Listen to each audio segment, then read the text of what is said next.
Today, our guest is an individual who has studied the behavior of children for over 40 years. He has amazing parental awareness. His threshold is a simple framework to actively parent with self-awareness, empathy, and compassion, where children learn to build nurturing relationships that will exhibit love and respect for others. Over 44 years, he has been a pediatrician. He has developed a keen awareness of parenting skills, raising our children to be good citizens, on how to improve our communities, and advocating for children. He has many books: My Children's Children, Raising Your Young Citizens in the Age of Columbine, all about children and thinking developmentally. Welcome to the show, Dr. Robert Saul. Doctor, how are you today? I'm great. Thank you so much. It's a pleasure to be here today.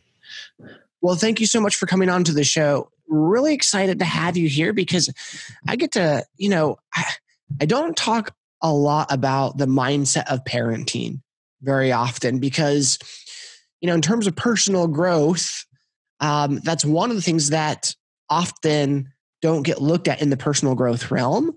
But I'm a father of 3, getting ready to be a father of 4, and my children are very important to me. Thank you.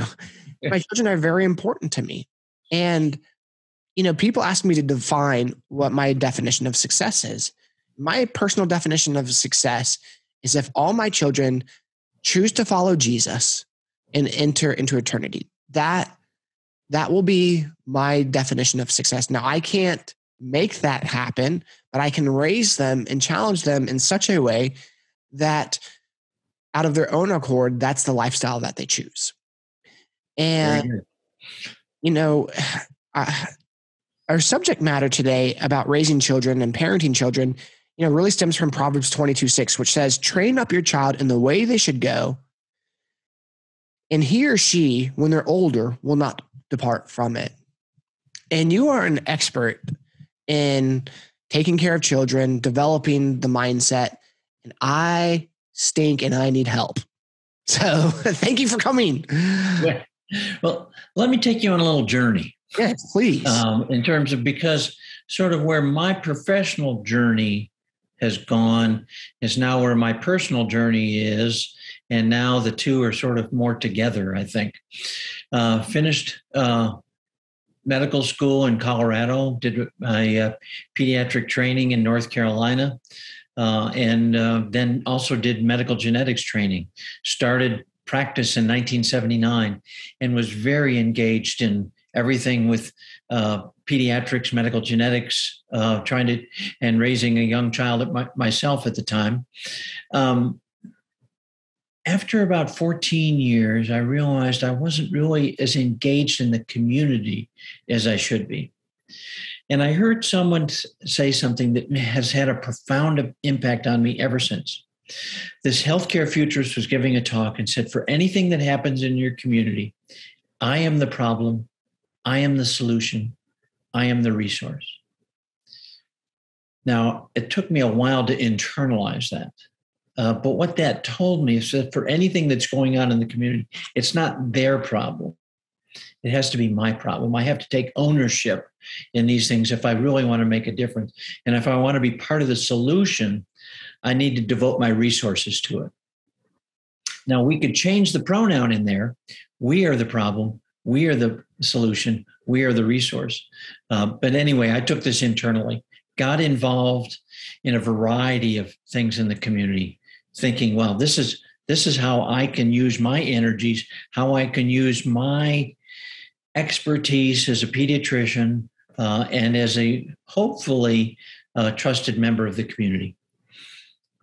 6 years later, April 20th, 1999, 2 teenagers walk into a high school in Littleton, Colorado, murder 13 people and kill themselves. Columbine. Yeah. And I asked myself the question, could that happen in my community? And the answer was yes. It actually had happened yesterday, unfortunately, in Texas. Wow. And then the other question I asked is, what have I done to make a difference? And the honest answer was not enough. I needed to do more. So I've started writing a series of articles for the local newspaper. And over 12 to 13 years, I wrote over 160 articles for the local newspaper about what each of us could do to improve our community. I purposely sort of stayed away from a faith-based approach just because I wanted to not just be more secular and try to involve everybody. But I came up with what I called the 5 steps to community improvement. And I think this, and the reason I'm going through all of this is because it tells you where I'm going through in terms of parenting. So stop me along the way with questions. But this, what I have learned, I think is helpful to you and your listeners. My 5 steps to community improvement are: learn to be the best parent you could be. Now, I chose those words carefully. Parenting is a constant learning experience. It's lifelong learning. It's not innate. You need to always be working at it. And to be the best parent you could be. Not everyone has the same abilities. Not everyone has the same circumstances.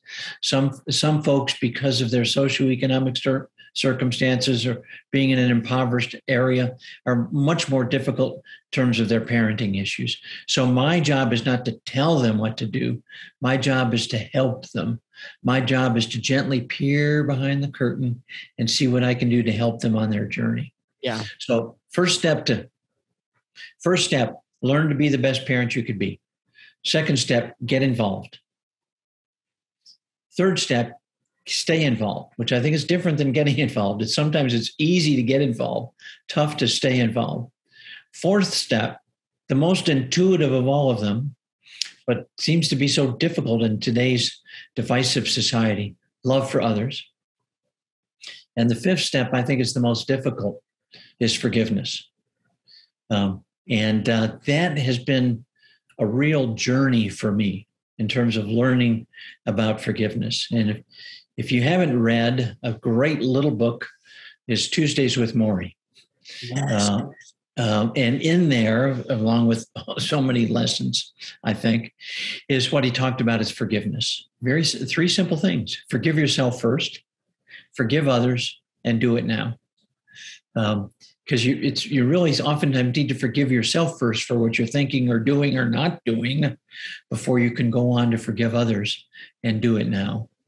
And so I've learned, looking at those 5 steps, I learned in sort of writing these op-ed articles for over 12 or 13 years, I sort of learned a lot about myself. Initially, I used to let my wife read them, and then I stopped because she would sometimes say, "Ooh, I don't know about that one. That sounds a little preachy." And I said, "I don't think you know who I'm preaching to." And she said, "What do you mean?" I said, "I'm preaching to myself. These are action steps. These are what I should be doing. And if it's helpful to others, great, so be it." So I learned so much about myself in this introspective journey. And to me, that's sort of a lot of what life and learning is about. Taking those difficult steps, putting your own thoughts down on paper or on your keyboard or whatever we do these days, and committing yourself to sort of action steps along the way. Now, you're going to goof up. Sometimes you're going to do it right. Sometimes you're going to do it wrong. I've oftentimes, when we've been out somewhere, I'll say something and my wife says, "Ooh, that's not the Bob Saul I know. That's not the Bob Saul that writes about this or that." I said, "You're right. I'm sorry. I'm wrong." So I always need that gentle comeuppance in terms of what I need to do and what I need to say. But those 5 steps sort of coalesced to me into a book, that the first book I wrote, called My Children's Children: Raising Young Citizens in the Age of Columbine. So in terms of learning to be the best parent possible for me, what would some of the practical steps that an individual could take to do that?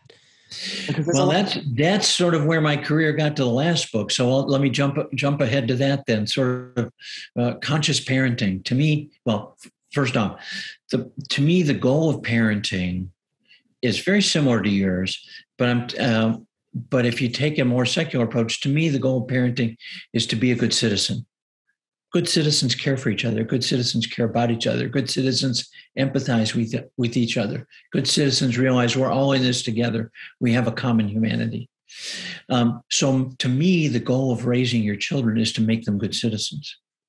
And then happiness is a secondary thing.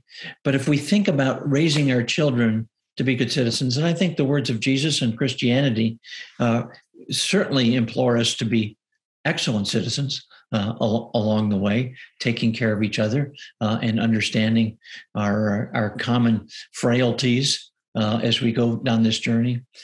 The whole point of my last book, which is called Conscious Parenting, Using the Parental Awareness Threshold, talks about being consciously aware of where you are with your relationship with your child. And so let me give you a little background on that. When I was taking some leadership training, I went to a course for my most recent job called Conscious Leadership. And when you were conscious and you were above the line, you were open, you were receptive, you're ready to learn. When you're below the line, you're closed, you're defensive, and you're always right. And being humans, we're going to be above and below the line. We've all been in that 3:00 meeting when we're silent and saying to ourselves, when is this meeting going to be over? This is so boring. I cannot stand this meeting. We're below the line.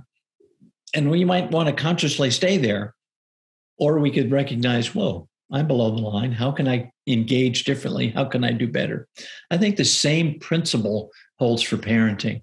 Being open, being receptive, being ready to learn in terms of where you are, where your child is developmentally, and where you are in terms of interacting with them. So if you're consciously aware of that and trying to be open, receptive, and ready to learn, you're above the parental threshold. If you're below the parental threshold, you're defensive, you're closed, you're right, and because I said so, because I'm the parent. And sometimes it's best to sort of listen and understand where you are. And each individual encounter sort of depends on your day, sort of depends on your circumstances, depends on your relationships, to take that step back and understand. So again, learning what can we do as parents? We need to learn. We need to constantly be learning. We need to understand. We need to alter our responses accordingly. And in the moment when we do right, great. In the moment when we do wrong, and if we don't recognize it till later, hopefully apologize and move forward.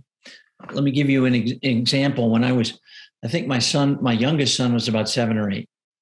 One night he did something I didn't like, and I yelled at him. He just completely turned into a puddle, and he was just, and then my wife got mad at me for yelling. And then we went into that family meltdown mode that most families have had at some point or another, where nobody talks for a period of time. And then it was bedtime, and I was putting my son to bed, laying down with him. I said, son, I'm so sorry. You did something I think was wrong, but Dad's response was completely inappropriate, and I really want to apologize. I was wrong. And he said, Dad, would you be quiet? And I said, why? He said, I hate it when you're nice. So I guess I was aware of this conscious parent. I don't say this to pat myself on the back, but I guess I was aware of this conscious parenting before I even sort of came up with this paradigm.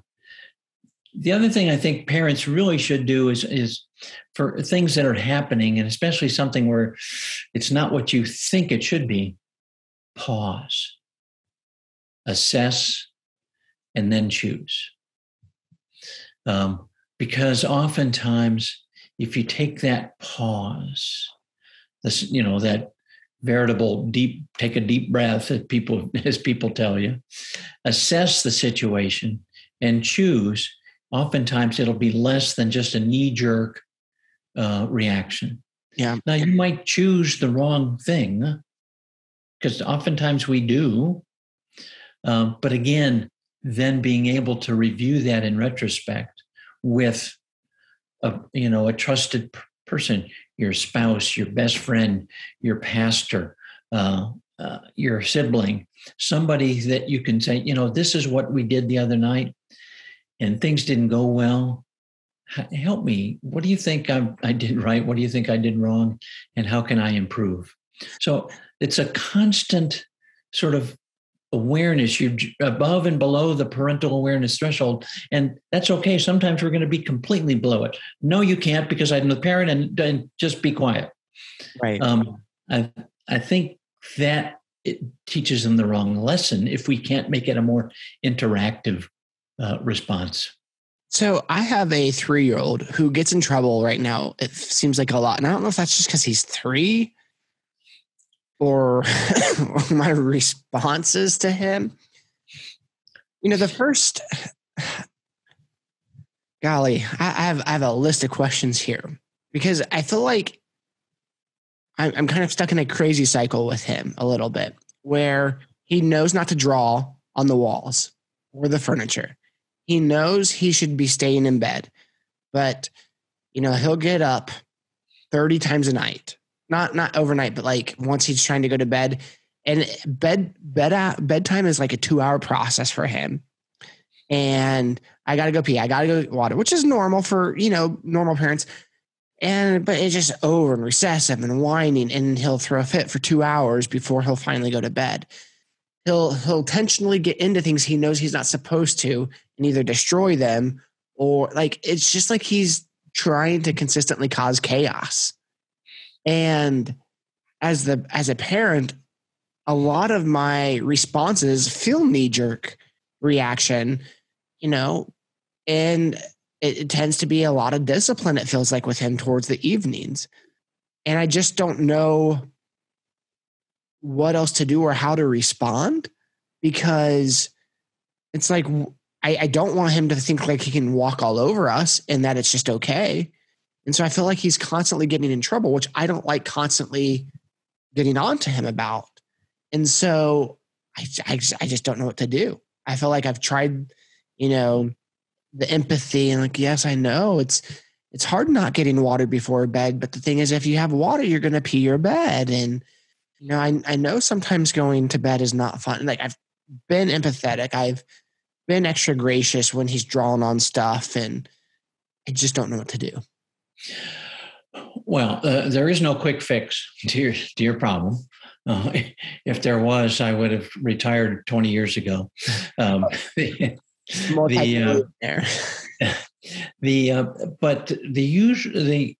important thing is to look at the situation and say, how can we restructure this?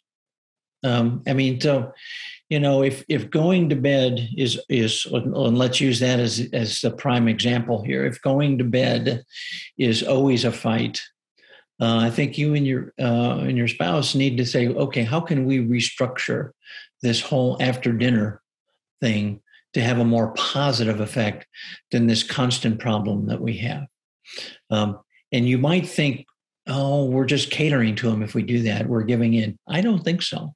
He's 3 years. He's 3 years old. He's not 18 years old. He's not 13 years old. He's 3 years old, and right now he's the he's got I presume 2 older siblings. He has 1 older sibling. He's the middle. Okay. We have a baby, and then we have another baby on the way. Okay. Well, so competition is an issue for him. So, there are different paradigms to try to come up with, but every family is unique.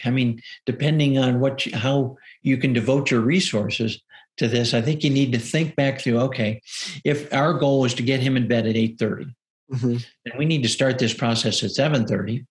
And do we need to give the bath at 7:15? Do we need to brush his teeth at 7:30? What do we need to do? What pleasurable things can we have in terms of maybe a short, what books do we read? What do we do? But I think you need to look at that in terms of structuring things, and then also sometimes, there are times when does he have his own bedroom? No. Okay.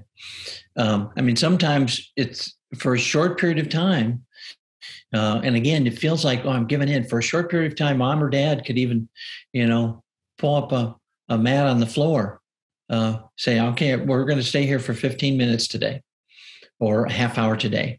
And we're going to do that for this week. Next week, it's going to be 20 minutes. Next week, it's going to be 10 minutes. But that's part of us working through this issue to try to help things be more successful. And again, I can't put myself in your shoes other than I think it's really requires a significant saying, okay, we really need to relook at this in terms of looking at bath, bed, potty, brushing teeth, books. How can we change this so we do better? And it's unfortunately it involves his older sib and his younger sib, because obviously with the younger sib, it's just all of this might fall on you because mom's with the baby or whatever. So it's a question of trying to say, okay, how can we do this for things to be more successful and less confrontational? And that's one of the things I talk about conscious parenting is knowing sort of where your child is developmentally. I mean, what you expect out of a 1-year-old, a 3-year-old is different than a 5-year-old, 8-year-old, 10-year-old. Right. I mean, so your expectations can be different. Let me just one other issue that you mentioned, discipline. A lot of people think of discipline as punishment. I don't like that. Discipline, remember the root word for discipline is disciple, to teach. So the whole point of discipline should be a teaching experience. Yeah. Now that's tough sometimes. And, when your child has that temper tantrum, 3-year-olds are much more likely to have the temper tantrum. The whole point of a temper tantrum is to change your behavior. So you take away the audience, so long as the child won't do anything destructive. What do you mean by take away the audience? I mean, if he's having a fit in the den, yeah, everyone walks out of the den. And so long as he's not going to throw a lamp or hurt himself or destroy something. I mean, what do you think about removing him and putting him in his room versus us leaving? Well, you can do that. I think it's more instructive for him to lose the audience. Okay. Again, that's tough. I mean, that's not going to happen. You're not going to do it, and then boom, it's going to change. But the other thing in terms of with the temper tantrum is that pause, assess, and choose. And if you know certain things lead to temper tantrums, in terms of a disagreement with a sibling or, oh boy, I know we're going to have something tonight. Try to look at how you can sort of preempt that in terms of some sort of change. Right. Again, it's hard. It's the veritable 2 steps forward, 1 step back sometimes as you're working on this. But just consistency, love, calm, deliberate actions are important. Now, I have had times where one of my I think it was my oldest son, had a temper tantrum where I was worried about him hurting himself or hurting something. So I just had to hold him, squeeze him in my lap. But I had to be careful not to squeeze too hard. I had to be careful not to raise my voice. And that's hard to do when your child's doing it, especially if they strike out at you and hit you. But that's what parenting is all about, is being that calm. Because if we want our children to learn the ways to be a good citizen, to learn the ways of Jesus, it's being loving and caring, even in the most difficult times. The next few questions I have for you deal with dealing with anxiety while parenting. And specifically, like, one of my anxiety triggers that I've noticed is my kids. It's like when it gets around 5:00 before we go get them from daycare, like, anxiety wants to creep in, because I know as soon as we get home, it just feels like mass chaos until like 8 or 9 or 10 at night. And one, I'd like to have more calm and peace in the house. And so one, I'd love to learn how to do that. But two, like how not to allow knowing the chaos affect me as a parent. So there's one question. And the second question would be, and I think this is kind of normal for parents, is like, whenever my kid is sick or not feeling good, my first thing is like the worst, like what's the worst thing that's happening, you know? And it wants to start getting anxious, and it makes it harder for me to operate appropriately, properly. Like if my kid is sick, it's like, you know, my wife is typically the one that takes the kids to the doctor, like okay, they're sick, they need to go to the doctor like right now, you know, like in not just ER, but like urgent care or something like that. She's normally that person because I have a hard time dealing with the anxiety of that. So what advice would you give to me or to parents that struggle with that? Well, that's difficult. And some of the most heated discussions I've had as a pediatrician, where parents have basically been damning me for what there appear to be inattentiveness, their perception of me being inattentive is because of their anxiety about their child's illness. And I need to realize as the pediatrician, so I'm turning this a little bit, but I'll come back to your question. I need to realize as the pediatrician, the set of circumstances that the parents are in, they're very concerned about their child. So if their usual guardrails that they might have in terms of social interactions are gone, because they're going to do whatever they can to protect their child. And so I think knowing that sometimes because your child's sick, being consciously aware that your child is sick and that your reactions are heightened can be helpful. I don't have any quick fix for the anxiety that goes along with that, other than the conscious awareness that, you know, either I'm above the line, okay, I'm aware that I'm really upset and I'm really nervous, or I'm below the line and that receptionist at that doctor's office was really rude to me and I'm not going to take it anymore. When in point of fact, it might have been you that brought on that. I think it's important that you sort of be just aware of where you are in the circumstance. And again, a lot of it depends on how sick the child is. Getting back to your question about how do you, once you pick up the kids, how do you resume normal life before everyone goes to bed? Boy, that's a toughie. Because they've been in this artificial circumstance. They've been in daycare where I don't know the circumstances of the daycare, how much they're allowed to sort of just be freewheeling, or how much is structured, or how much is they're completely, playing all the time.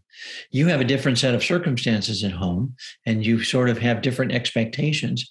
Some of this is going to be look at your expectations and say, maybe my expectations for the next 5 years need to be different in terms of, that might be the reality in terms of this parenting trip with 3, soon to be 4 kids. I mean, my expectations when I came home from work, I have two sons, 12 years apart. So I essentially was parenting for 24 years, learning through all stages. My expectations of being able to come home, relax, maybe turn on the evening news, were completely shot. And I realized that my job was to attend to the children, attend to my spouse, and see what I could do. Yeah. And it was very easy, just one child. With 3, it's just, again, it's going to be you and your wife are going to have to look at how can we, if these are my expectations, how can we structure things to get there? Or maybe I need to change my expectations. Maybe we need to change our roles here a little bit. Yeah, I think that's a really great advice, because I think I just need to change my expectations on that, because for me, peace is something that's very important in calmness. And so, my kids have a very structured day at school or at daycare. And don't get me wrong, they have fun and they play and they do all that. But when they go home, it's like, it just becomes crazy wild. And maybe instead of trying to remain them structured, they just need to be wild, because that's, their age group and demographic and a part of that. And maybe that will help even with the bedtime routine, where and what you might look at and say, okay, from, I don't know when supper is, but say everyone's home at 5, say, kids, for the next hour, 45 minutes, an hour, you're on your own, or you can play and be crazy. But then we're going to start changing things at 6 or 6:15 or whatever. Right. I mean, certainly with my youngest son, whenever he came home from school, he needed his hour by himself to do his thing. Any attempt that we had in terms of engaging him was completely gone. He needed his time and to do with what he wanted to do. Yeah. What's your theory on discipline? Some people are pro spanking, some people aren't. Spanking is a lot different than also beating, because there's some people that think any spanking is a beating. What would be a good form of healthy discipline for children? Well, again, discipline to me is teaching. Discipline is not nor ever hitting. So you now have somebody that's anti-corporal punishment on your podcast. Okay. And let me tell you the reasons why, because some people, as I've said this in the office, some fathers say, my father gave me a good whooping and it really taught me a lesson. The problem I have as a pediatrician is that when I look at data across all ages and across all parents, is the more children that were disciplined physically when they were children are more likely to be physically abusive when they grow up. Now, let me give you the prime example. Not everyone that smokes gets lung cancer, but you and I don't want our kids to smoke because we know it significantly increases their risk for lung cancer. So not everyone that gets a spanking or a beating or a whooping turns out to be physically abusive to their spouse, to other people, or whatever, but it certainly increases their risk. And certain people, much like we talked about, learn to be the best parent you can be, certain people come to that spanking in different ways.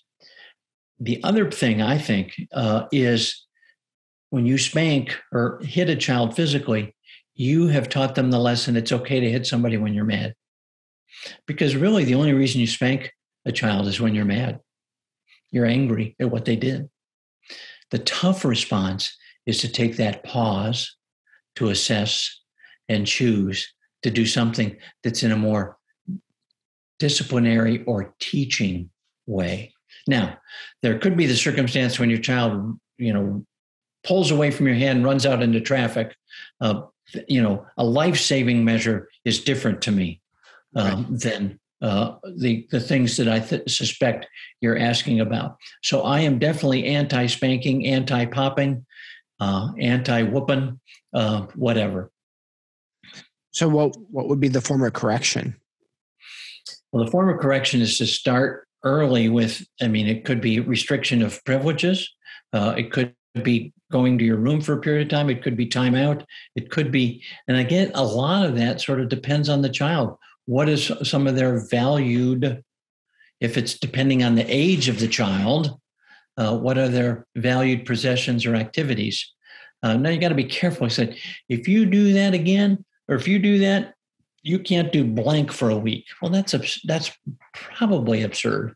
Right. But that's the sort of thing we oftentimes blurt out when we're angry.